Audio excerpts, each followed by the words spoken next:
I've been asked to make some comments about democracy and human rights with reference to the Asia, South Asia context. The revival of Asia in recent years is a remarkable phenomenon, has enormous significance for the future. And the word revival, of course, is appropriate because, as we all know, as late as the 18th century, China and India not only had an unusually rich and vibrant political, cultural history, but they were also the most advanced economies in the world. At the time, Europe was still a developing fringe. In fact, it was borrowing more advanced technology from Asia in ways which are now barred as piracy as the West adopts what economic historians call kicking away the ladder. That is, first you climb up and then prevent others from following the same course. There are some who project that in the not-too-distant future, Asia may resume its dominant position in world affairs. However realistic these projections may be, the impact of colonization and the torment of efforts to escape its legacy have left Asia with deep and even awesome problems, which are likely to be exacerbated in coming years as global warming proceeds in its calamitous course. I would not presume to offer solutions to these problems, a task that's beyond my competence and would be out of place even if I had the depth of understanding that's required. Instead, in the hope that this may be enlightening, I would like to reflect about the state of democracy, human rights in the world-dominant societies of the present and recent past in Western civilization, with its record of great achievements and horrendous crimes, as Asia knows all too well. So let's begin with the state of democracy in the West. It's right now very seriously contested.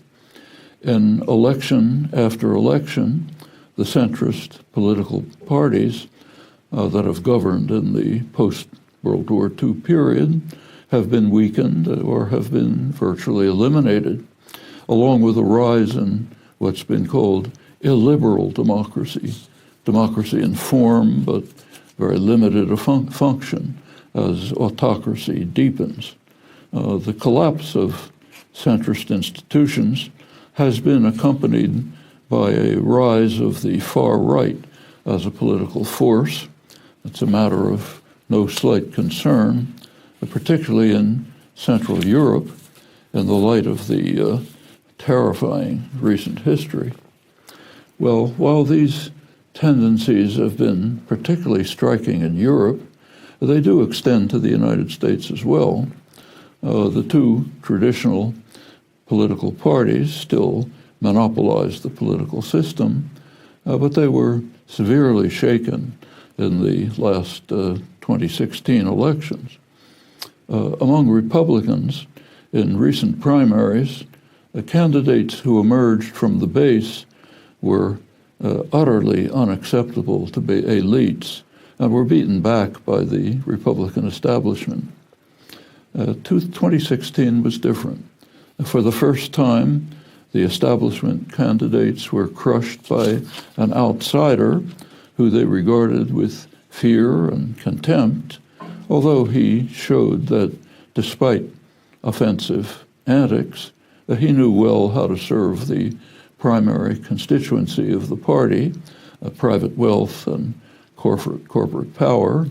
That task was assigned to the Republican congressional leadership, which has performed it admirably. Profits are skyrocketing while real wages continue to stagnate, and restraints on avarice are eroding under rapid deregulation. Less reported, but more striking, was what happened to the Democrats. The electoral victory of a billionaire with huge financial and media support is not all that surprising. But the success of the Bernie Sanders campaign actually broke with over a century of U.S. political history. He had virtually no support from private wealth or business power.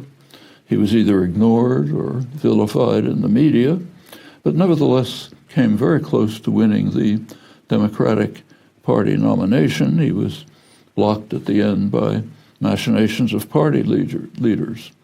That's an astonishing departure from a record of over a century of elections that are mostly bought. Political science research has demonstrated very persuasively that electability, both for president and Congress, is predictable with remarkable precision just from the single variable of campaign spending. And a corollary result is that the majority of the population are literally disenfranchised in that their own representatives disregard their opinions and preferences. They listen to the voices of the donor class looking forward to the next election. Both political parties were affected by the same powerful tendencies that are undermining the centrist institutions of European democracy. These developments have given rise to much commentary about the dangers of what is called populism, taken to be a serious threat to functioning democracy, good order generally. And there have been many efforts by analysts to attribute the rise of such populism throughout the state capitalist world to various psychic disorders. One popular version attributes them to impulses, I'm quoting, deep in our psyches and bodies, beyond matters of fact, fear of the future, a sense of our own mortality. However, it's unnecessary to appeal to an epidemic of irrationality and emotional appeals that has mysteriously spread over the domains that have been subjected to the neoliberal policies of the past generation. These policies have been designed to sharply concentrate wealth, enhance corporate power, undermine democratic systems, which are reduced increasingly to formalities, while the majority of the population stagnate. So in the United States, for example, real wages for male workers today are actually lower than they were in 1979, when the neoliberal onslaught was just in its very early stages. In Europe, the attack on democracy is even stronger. Major socioeconomic decisions are made by the unelected troika, northern banks looking over their shoulders.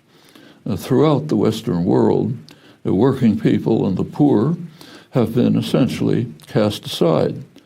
That quite naturally breeds anger, bitterness, and resentment. There are no mysteries here, no need to search deep into the psyche. The renowned economist Thomas Piketty and his colleagues have observed, I'll quote them, an economy that fails to deliver growth for half of its people for an entire generation is bound to generate discontent with the status quo and a rejection of establishment politics. So what's happening is no mystery. It's also useful to remember that democracy has always been a highly contested concept. It's been feared and disdained among elites throughout the period of democratic revival in the world. Now, that's been true strikingly in the great democratic revolutions. The first of these was in England, mid-17th century, leading finally to what's called the Glorious Revolution of 1688, in which the rising bourgeoisie gained power through Parliament at the expense of royal prerogatives. It had a wide variety of gains. One of the major ones was breaking the royal monopoly over the highly lucrative slave trade. The slave trade actually provided, of course, the cheap cotton, which is what fueled the growth of manufacturing, finance, commerce, led to wealth and power, particularly in England and the liberated American colonies, the major slave state. There were those who did not want to be ruled by either king or parliament, probably the great mass of the population. Their pamphlets and spokespersons favored universal education, guaranteed health care, democratization of the law.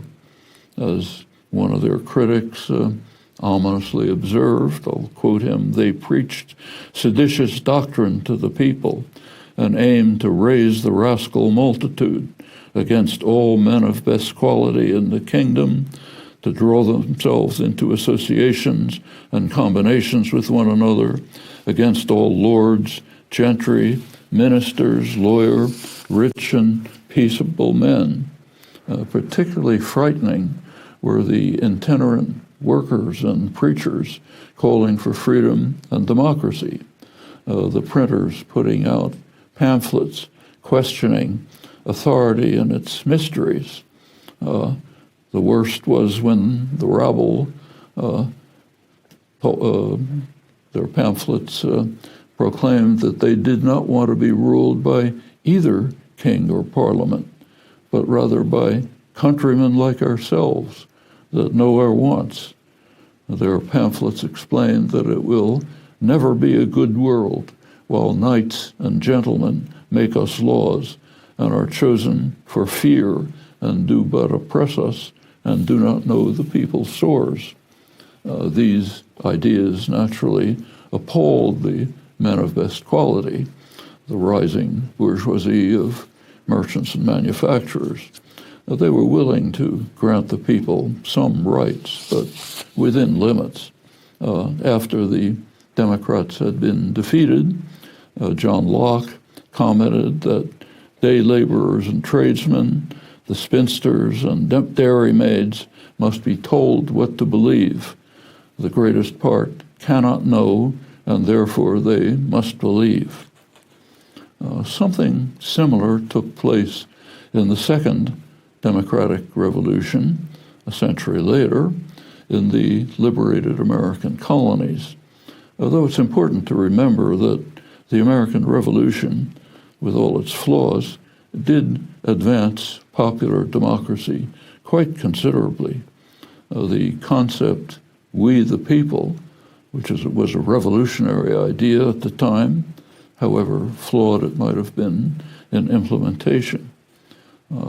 During the 1780s, during the preparation of the U.S. Constitution, there was a very impressive level of popular activism and debate, pamphlets, press, meetings, groups, even rebellions, farmers protesting economic injustice.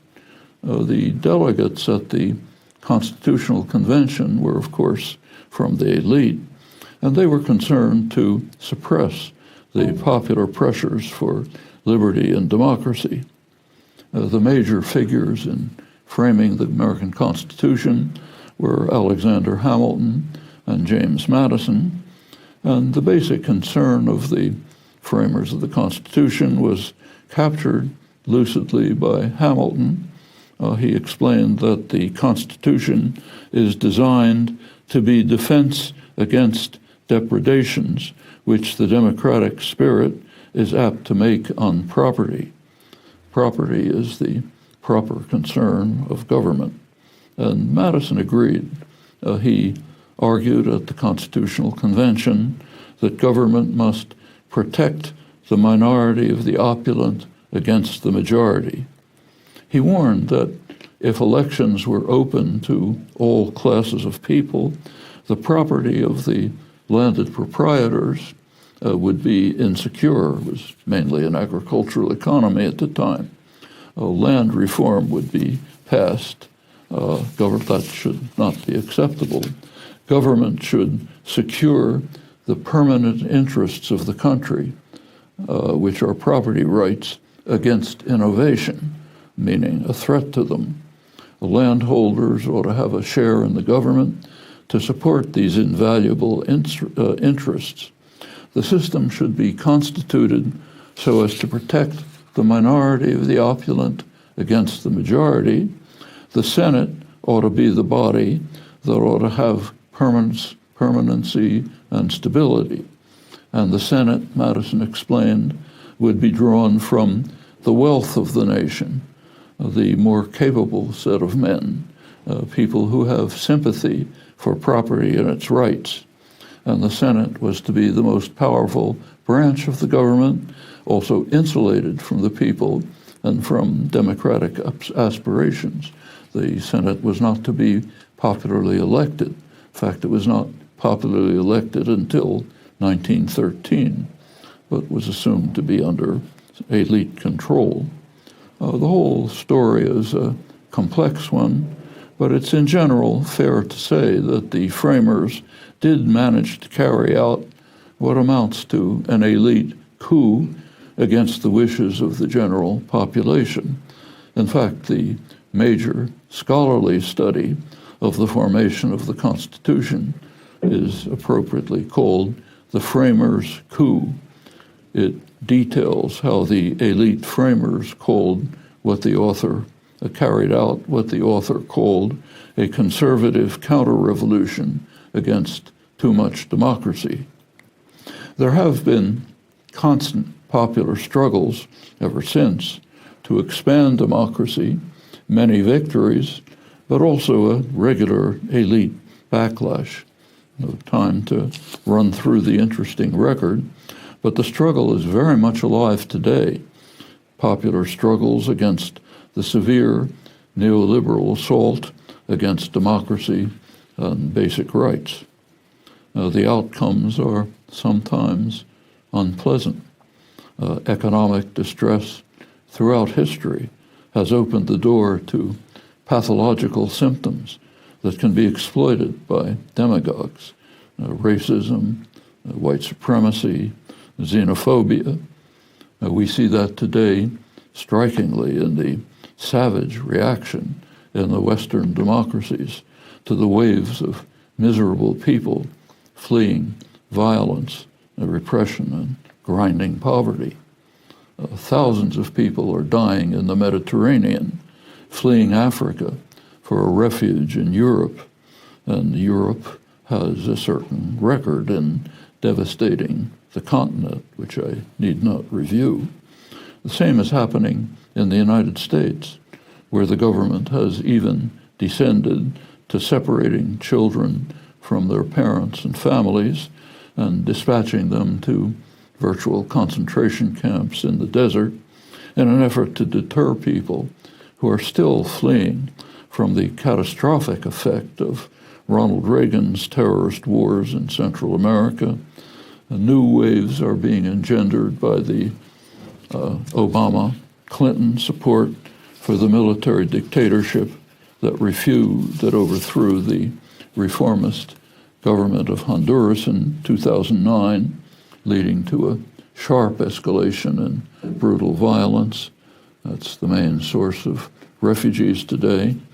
The U.S.-run drug war, which has had no effect whatsoever on use or flow of drugs, has subjected much of Latin America to terrifying violence. Those who flee are brutally rejected in gross violation of international law. Pope Francis has described the refugee crisis as being, in fact, a moral crisis among the rich and privileged, and he's quite right. And one can scarcely imagine the refugee crisis that the world will be facing in a few years when rising sea levels drive huge numbers of people from the low-lying plains of Bangladesh, or when water supplies in South Asia, which are already under severe stress, are further depleted by rising temperatures, melting the glaciers, also making much of the region virtually unlivable, and perhaps may even set two nuclear powers at each other's throats with consequences that are unthinkable. It's all too easy to project disasters, but it should never be forgotten that there are solutions within reach, solutions that would at least mitigate severe threats, might even pave the way to a world of much greater freedom and justice. Solutions are within reach, but to make use of the opportunities that exist will be no small task, and failure to do so is a prescription for severe catastrophe. Thank you.